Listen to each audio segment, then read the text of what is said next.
बिस्मिल्लाहिर्रहमानिर्रहीम। अस्सलाम वालेकुम। असां पंहिंजे एप्लीकेशन वारे कोर्स के वधाईंदे क्लास नंबर 2 सां हाज़िर थियासूं। अॼु वरी हिन क्लास में पाण इहो सिखंदासूं त जेकॾहिं को बि शागिर्द आहे उन्ही खे शादी ते 7 ॾींहनि लाइ वञणो आहे ऐं उन्ही खे हिकु एप्लीकेशन लिखण जी ज़रूरत आहे त उहो दरख़्वास्त उहा एप्लीकेशन हू कहिड़े तरीक़े सां लिखी सघे थो, उन्ही जो सही तरीक़ेकार कहिड़ो आहे, उन्ही बाबति अॼु वारी ही पंहिंजी कंप्लीट क्लास आहे जंहिंमें पाण इहो डिटेल में सिखंदासूं त जेकॾहिं को बि शख़्स हुजे ऐं उन्ही खे 7 ॾींहनि जी मोकल खपे ऐं इन्ही लाइ हू दरख़्वास्त कीअं लिखे सघे थो, इन्ही बाबति पाण अॼु वारी हिन क्लास में डिटेल में सिखंदासूं। लेकिन हिन क्लास के स्टार्ट करण खां पहिरीं असांजी हिकु रिक्वेस्ट आहे, जेकॾहिं तव्हां असांजे चैनल ते नया महिमान आहियो त हींअर ई पंहिंजे इन चैनल खे सब्सक्राइब करो ऐं साथ ही बेल आइकन जे बटन ते क्लिक कयो त जीअं अव्हांखे असांजी नेक्स्ट अचण वारी वीडियो जो नोटिफिकेशन मिली सघे। त स्टार्ट कंदा आहियूं पंहिंजी अॼु वारी हिन क्लास खे।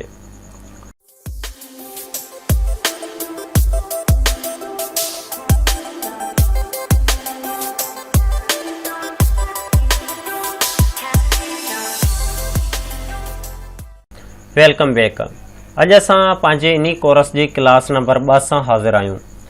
ॾिसो, अॼु वारी हिन क्लास में पाण इहो सिखंदासूं त जेकॾहिं को बि शागिर्द आहे ऐं उहो पंहिंजी कज़न जी शादी ते 7 ॾींहनि लाइ वञे थो या वरी उहो पंहिंजे भाउ जी शादी ते 7 ॾींहनि लाइ वञे थो या उन जो को दोस्त थी सघे थो या उन जे पाड़े मां कंहिं बि शख़्स जी शादी हुजे ऐं हू शादी लाइ 7 ॾींहनि जी मोकल लिखण लाइ दरख़्वास्त लिखे थो त उहो दरख़्वास्त कहिड़े तरीक़े सां लिखबी उन बाबति अॼु वारी हिन वीडियो में पाण सिखंदासीं।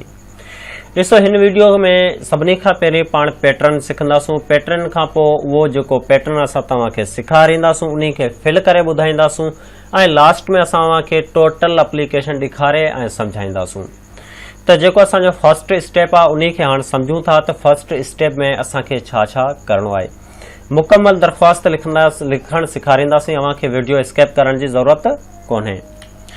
ॾिसो, हीअ असांजो फर्स्ट पेज आहे, जेको असां ईअं खणी चऊं त हीअ असांजो फर्स्ट फॉर्म वारो पेज आहे जंहिंमें असां तव्हांखे इहो ॿुधाईंदासूं त जॾहिं असांखे एप्लीकेशन लिखणी आहे त उन लाइ असांखे कहिड़ा कहिड़ा स्टेप फॉलो करणा पवंदा ऐं उन्हनि जो तरतीब कीअं आहे। ॾिसो, सभिनी खां पहिरीं जेकॾहिं तव्हां कंहिं बि टॉपिक ते एप्लीकेशन लिखणु चाहियो था, कंहिं बि टॉपिक ते तव्हां दरख़्वास्त लिखणु चाहियो था, उन लाइ सभिनी खां पहिरीं मथे अव्हांखे टू लिखणो आहे। टू लिखण खां पोइ अव्हांखे ॿी लाइन ते कुझु स्पेस छॾे करे पंहिंजी स्कूल जो नालो, पंहिंजी कंपनी जो नालो, पंहिंजी ऑर्गेनाइज़ेशन जो नालो, पंहिंजे हेड मास्टर जो नालो, पंहिंजे मैनेजर जो नालो जेको बि हुजे उहो अव्हांखे टू जे हेठि हिते लिखणो पवंदो। जॾहिं तव्हां उहो लिखे वठो त उन खां पोइ तव्हांखे सब्जेक्ट लिखणो आहे। सब्जेक्ट मां मुराद त जेका एप्लीकेशन तव्हां हिन टाइम लिखो पिया उहो एप्लीकेशन छा जे बारे में आहे उन जो हिते नालो ॾियणो आहे। जॾहिं इहो नालो तव्हां ॾेई वठो त उन खां पोइ हिते तव्हांखे लिखणो आहे रिस्पेक्टेड सर या रिस्पेक्टेड मैडम। जॾहिं तव्हां इहो एप्लीकेशन कंहिं मैडम ॾांहुं लिखी रहिया आहियो त तव्हांखे सिर्फ़ु रिस्पेक्टेड मैडम करिणो आहे। जेकॾहिं इहा एप्लीकेशन तव्हांजी कंहिं सर ॾांहुं आहे त तव्हांखे रिस्पेक्टेड सर लिखणो आहे। एतिरे ताईं तव्हांजो क्लियर थी वियो। ॾिसो, इहे स्टेप तव्हांखे ईअं ई फॉलो करणा आहिनि। ईअं नथो थी सघे त तव्हां पहिरीं टू लिखियो, पोइ स्कूल लिखियो, पोइ तव्हां रिस्पेक्टेड सर लिखी उन खां हेठि तव्हां सब्जेक्ट ॾींदव त इहो एप्लीकेशन जो सिस्टम या प्रोसेस ग़लति आहे। अव्हांखे जेको तरीक़ो आहे उहो तरीक़ो इहो ई आहे त सभिनी खां पहिरीं तव्हांखे टू लिखणो आहे। टू खां पोइ तव्हांखे पंहिंजी ऑर्गेनाइज़ेशन या स्कूल जो नालो ॾियणो आहे। उन खां पोइ हिते सब्जेक्ट लिखणो पवंदो। तंहिंखां पोइ तव्हांखे रिस्पेक्टेड सर या रिस्पेक्टेड मैडम जो नालो लिखणो पवंदो। जॾहिं तव्हां इहो क्लियर कयो त उन खां पोइ हिते हिकु ॿियो फॉर्म ईंदो जंहिंमें तव्हांखे पंहिंजे बारे में सभु कुझु लिखणो पवंदो। मतिलबु त तव्हां छा जे लाइ एप्लीकेशन लिखो पिया, केतिरनि ॾींहंनि जी एप्लीकेशन लिखो पिया, केॾांहुं वञणो पिया उन लाइ एप्लीकेशन लिखो पिया, उहो सभु कुझु तव्हांखे हिते लिखणो पवंदो। जॾहिं तव्हां उहो सभु कुझु लिखी वठो त पोइ हिते तव्हांखे जेको आहे सो लेफ्ट साइड थी वई, हिते तव्हांखे जेको आहे सो पंहिंजी डेट लिखणी आहे, डेट ऐं हिन साइड खां तव्हांखे पंहिंजो नालो लिखणो पवंदो। ठीकु आहे, इहो असांजो फर्स्ट पेज हो जेको तव्हांजो क्लियर थी वियो हूंदो। हाणे असां तव्हांखे ॿिए फॉर्म ते वठी हलूं था जंहिंमें ही जेके बि बॉक्स तव्हां ॾिसो पिया इहे सभई तव्हांखे फिल करे ॾेखारूं था त एप्लीकेशन कीअं लिखी वञे थी। उन खां पोइ असांजो लास्ट पेज हूंदो जंहिंमें असां तव्हांखे मुकमल एप्लीकेशन लिखियल ॾेखारींदासूं ऐं पढ़े ॿुधाईंदासूं त एप्लीकेशन कीअं लिखी वई आहे।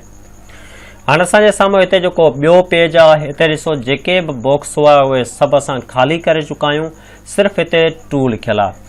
असां छा कंदासीं, एप्लीकेशन लिखण जो तरीक़ेकार इहो आहे त सभिनी खां पहिरीं मथे पाण खे 2 लिखणो आहे।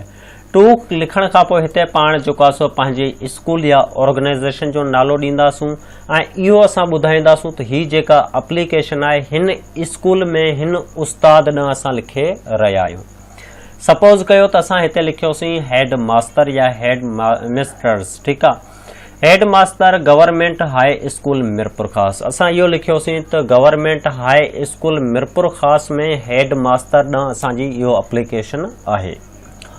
उन खां पोइ तव्हांखे हिते पंहिंजो सब्जेक्ट लिखणो आहे त तव्हां जेका एप्लीकेशन लिखो था उहो छा जे मुतलिक़ आहे। हिते असां सब्जेक्ट में लिखियो आहे। ॾिसो सब्जेक्ट लिखण जो तरीक़ेकार इहो आहे, तव्हांखे सब्जेक्ट लिखे उन खां पोइ कुझु वधीक स्पेस ॾियणो आहे।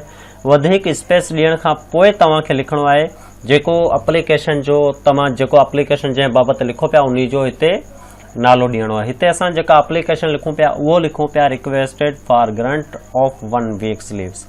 असां जेका रिक्वेस्ट करूं पिया, असां जेका मोकल लाइ लिखूं पिया उहो इहो आहे त हीअ जेका एप्लीकेशन असांजी आहे इहो 1 हफ़्तो मोकल लाइ लिखूं पिया, त हिते असां जेको आहे सो उहो ई कुझु लिखियो आहे।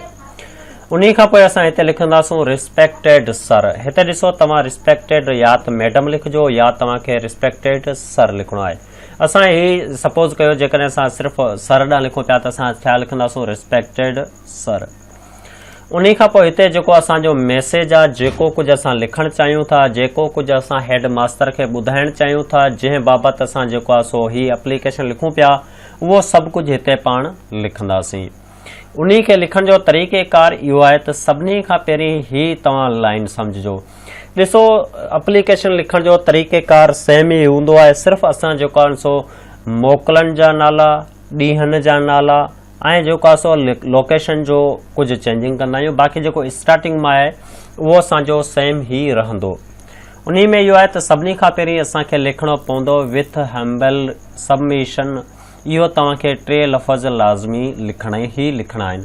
जेकॾहिं तव्हां मोकल जी लिखो पिया त तॾहिं तव्हांखे सिर्फ़ु ही 3 लफ़्ज़ पहिरीं लिखणा आहिनि with humble submission. I beg to state that, इहो बि तव्हांखे एतिरे क़दुरु लिखणो आहे। हितां खां वठी एतिरे ताईं तव्हांखे इहो लिखणो आहे। उन खां पोइ हितां जॾहिं तव्हां आई खां स्टार्ट कंदव त इन में पंहिंजी जेको एप्लीकेशन जंहिं बाबति लिखो पिया उहो लिखणो आहे। सपोज़ कयो त आउं एप्लीकेशन छा जे बारे में लिखां पियो उहो आउं हिते ॿुधायां थो। हिते आउं लिखां थो with humble submission I beg to state that I have to go to Hyderabad to attend the marriage ceremony of my cousin. ठीकु आहे, हिते असां इहो लिखियोसीं त ॾिसो ही जेका एप्लीकेशन आहे इहो असां इन लाइ लिखूं पिया ताकि जेको मुंहिंजो कज़न आहे, जेको मुंहिंजो सौट आहे, उन्ही जी जेका हैदराबाद में शादी आहे ऐं उहो शादी आउं अटेंड करणु वञा पियो। ठीकु आहे, उन खां पोइ असां लिखंदासीं therefore it is requested your kind honour that I may kindly be granted one weeks leave example from 15th March to 22 March 2021। ॾिसो हिते असां उहो कुझु लिखियो जेको असांखे हिन एप्लीकेशन में लिखणो हो।